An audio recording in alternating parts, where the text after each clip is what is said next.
How exactly do you log in to WhatsApp using a Gmail account? First and foremost, you will need to carefully open your WhatsApp application on your device. After opening the application, you need to click on the three dots you see here in the top right corner.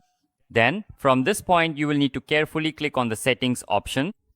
Subsequently, you should proceed to scroll down the page and then click on the account option.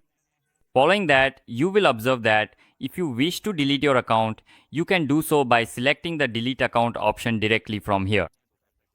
Now the question is, if you want to log into your WhatsApp through your Gmail account, how can you do that? So let me tell you here that on YouTube, there is no option to log into WhatsApp through Gmail. You can only log into your WhatsApp if you log in using your phone number. So that was today's video. I hope you liked it. If you enjoyed the video, please like it, subscribe to our channel, and don't forget to press the bell icon.